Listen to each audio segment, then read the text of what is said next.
Welcome to the channel. Nothing about scrapping. This is the Bondi Bushwalker, I guess you'd call it. But here we are up on the plateau of Mount Bushwalker, and it's been, I think it was about a 3.5k walk in, and that's taken us just over an hour and 10 minutes, I think it was, of steady walking through very swampy ground. And as you can see, the plateau, we've got a lot of basically this is all swamp. It's a hanging swamp, I guess you'd call it, and lots of dead trees because they had bushfires through here 12 months ago, and it killed off a lot of trees, and then we had a bit of rain after that, and they couldn't recover because they were getting too much water, which is just typical of Australia. And then we get this, and we get this valley, river valley. And I'm just hopping from rock to rock here. You can see the rocks and got a bit of a drop down into the valley, but yeah, we get the river valley like this. Lots of sandstone just there, and lots of flat plateaus, sheer drops coming around here. We've got Pigeon House Mountain just there, named by Captain Cook. He thought it looked like a pigeon house, and we hiked up there the other day. No video of that, but yeah, it's pretty spectacular here, and hopefully on the way back I'll get a bit of footage on just what you've got to get through to get here. So we're coming back, we're still up on the plateau, and all these trees here have just all been burnt through, died. Hopefully they've released some of their seeds to regerminate, and then we come around here, and this is a bit of a devastating sight. So if we look down here, and that there, and all those black things are all just stumps of trees. The green is actually just all undergrowth. This area totally devastated in the fires 12 months ago. Quite sad, really. What you have to do is, when you're up here in these bits that are not particularly, they're all a bit the same, you've got to follow the yellow dots.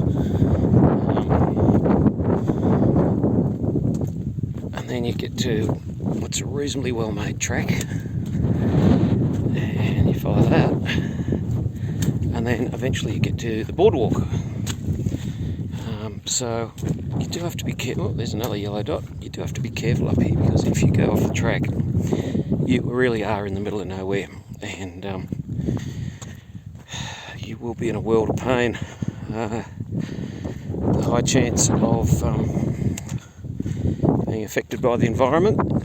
It does get very cold at night here. It does rain, and yeah, so always be a bit mindful of where you are and where you're going, which is what I'm not doing at the moment while I'm talking to you.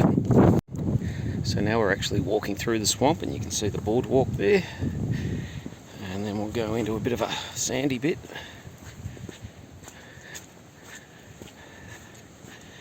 Bit of mud.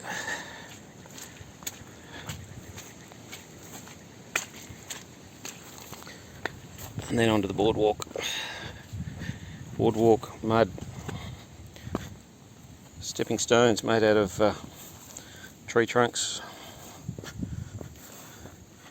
Work our way around the mud again, onto the boardwalk. More stepping stones of tree trunks, rinse, repeat, do it all again. So here we are on the home stretch, almost at the end of the walk, or at the beginning of the walk, to be honest. And what we've got here is a large area of swampland with a boardwalk. And the boardwalk's pretty old, but they're remediating that at the moment. And don't know whether you can see or not, but we're right on the water. Oh, here we go. We're sinking. And yeah, it's a very interesting place and a pretty easy walk. You just need to be able to know how to pick your way and go in the right direction and not fall off the stepping stones like I just did. This is temporary remediation. They're going to be doing this track up over the next 2 years, but remediation at the moment is these temporary resin walkways, and they'll go along for a bit and then we'll be back into the boards again and then back into more resin walkways. But I think by 2022 this will be quite an amazing walk to do for everyone, because it is easy, it's not far. 3 kilometres I think, no, 3.5, and we've knocked that. By the time we get back it'll have been 2.5 hours, including 15 minutes at the end I think. And probably didn't show you enough of these are grass spears. They've got a name for them, but we don't use that one anymore, and for the life of me I can't remember what the new one is. But let's just say the old name was a little bit racist, to say the least. So they would have released an awful lot of seeds from those seed pods, especially during the fire. So they regerminate, come back good again. If you're quiet, you can hear the frogs.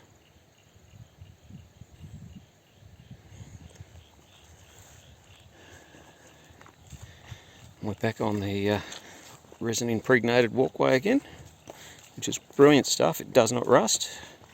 So here we are at the end of, or the beginning in this case, of Mount Bushwalker walking track. We've gone to the end and then started filming on the way back. And Mount Bushwalker is right there in the middle of the Morton National Park, if I remember rightly, which is north of Buttawang National Park and just south of Jerrawangala National Park. And so Mount Bushwalker there, pull it back a bit, we're near Porters Creek Dam, pull it back a bit more, Ulladulla, New South Wales, and we're about 40 minutes northwest of there driving. And the road in is a little bit hairy, but I did manage to make it in my front wheel drive lowered motor vehicle without too much problems. And other walks that we've done previous to here is around here, around Burrell Lake, and we did another one out to Pigeon House Mountain, or Didthul as they call it in the local language of the natives, indigenous people. So that's it, that's a wrap from the bushwalking side of things, and I hope you enjoyed that. Bit different from scrapping, probably more interesting for many, and thanks for watching. Bye.